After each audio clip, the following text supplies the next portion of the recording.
നിങ്ങൾ പാതി വഴിയിൽ പഠനം മുടങ്ങിയവരാണോ? എങ്കിൽ ഒട്ടും വിഷമിക്കേണ്ട. നിങ്ങൾക്കായി BA, BCom, BBA തുടങ്ങിയ ഒട്ടനവധി ഡിഗ്രി കോഴ്സുകൾ ലഭ്യമാണ്. അതും കേന്ദ്ര ഗവൺമെന്റ് സർട്ടിഫിക്കറ്റോടുകൂടി.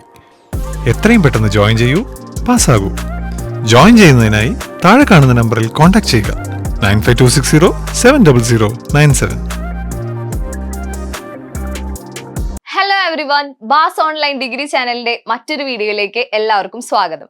ഇന്നത്തെ വീഡിയോയിൽ നമ്മൾ മെയിൻ ആയിട്ട് ഡിസ്കസ് ചെയ്യാൻ പോകുന്നത് അസൈൻമെന്റ് എങ്ങനെയാണ് സബ്മിറ്റ് ചെയ്യുക, അതിന്റെ പാറ്റേൺസ് ഒക്കെ എന്താണ്, എങ്ങനെ ഏത് രീതിയിൽ സബ്മിറ്റ് ചെയ്താലാണ് കറക്റ്റ് ആയിട്ട് നമുക്കത് ഫോളോ ചെയ്യാൻ പറ്റുക എന്നുള്ളതാണ്.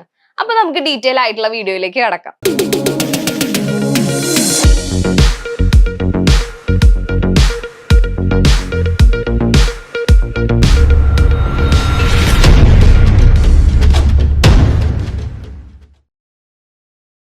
ഇഗ്നോ യൂണിവേഴ്സിറ്റി അസൈൻമെന്റിന് വേണ്ടിയിട്ട് ഒരു ടോപ്പിക് നിങ്ങൾക്ക് തരുമ്പോൾ അവർ മെയിൻ ആയിട്ട് ഫോക്കസ് ചെയ്യുന്നത് നിങ്ങൾ ആ ഒരു ടോപ്പിക്കിനെ പറ്റി എത്രത്തോളം റിസർച്ച് ചെയ്തു എന്നുള്ളതാണ് മെയിൻ ആയിട്ട് നോക്കുന്നത്.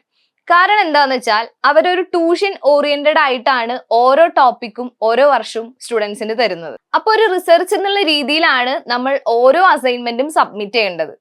ആ ഒരു ടോപ്പിക്കിനെ കുറിച്ച് ഡീറ്റെയിൽ ആയിട്ട് നിങ്ങൾ പഠിച്ചതിന് ശേഷവും ഡീറ്റെയിൽ ആയിട്ട് നിങ്ങൾ റിസർച്ച് ചെയ്തതിന് ശേഷം മാത്രമാണ് ഒരു അസൈൻമെന്റ് നിങ്ങൾ സബ്മിറ്റ് ചെയ്യേണ്ടത്.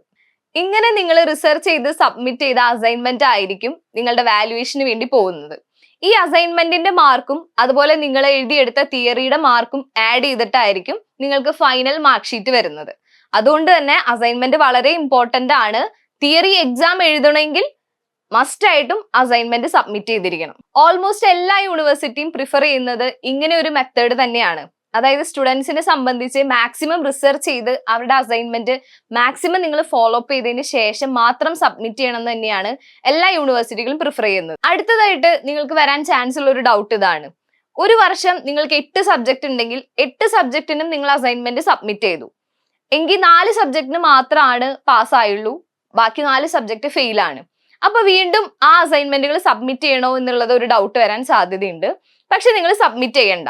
അറ്റ് എ ടൈം ഒരു അസൈൻമെന്റ്, അതായത് ഒരു സബ്ജക്റ്റിന് ഒരു അസൈൻമെന്റ് മാത്രം സബ്മിറ്റ് ചെയ്താൽ മതി.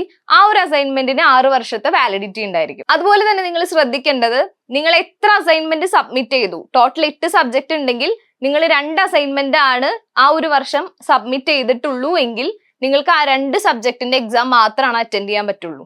അപ്പോൾ വീണ്ടും വീണ്ടും നമ്മൾ എടുത്തു പറയാണ്, അസൈൻമെന്റ് അത്രയും ഇമ്പോർട്ടന്റ് ആണ്. നിങ്ങൾ അസൈൻമെന്റ് സബ്മിറ്റ് ചെയ്താൽ മാത്രമാണ് നിങ്ങൾക്ക് എക്സാം എഴുതാൻ പറ്റുള്ളൂ. അങ്ങനെയാണ് ടോട്ടൽ മാർക്ക് കൗണ്ട് ചെയ്തിട്ട് നിങ്ങൾക്ക് മാർക്ക് ഷീറ്റ് വരുന്നത്. അപ്പൊ നമ്മൾ മെയിൻ ആയിട്ട് ഇന്നത്തെ വീഡിയോയിൽ ഡിസ്കസ് ചെയ്തത് അസൈൻമെന്റിന്റെ ഇമ്പോർട്ടൻസ് ആണ്. ഒരു കാരണവശാലും നിങ്ങൾ അസൈൻമെന്റ് മിസ് ചെയ്യരുത്.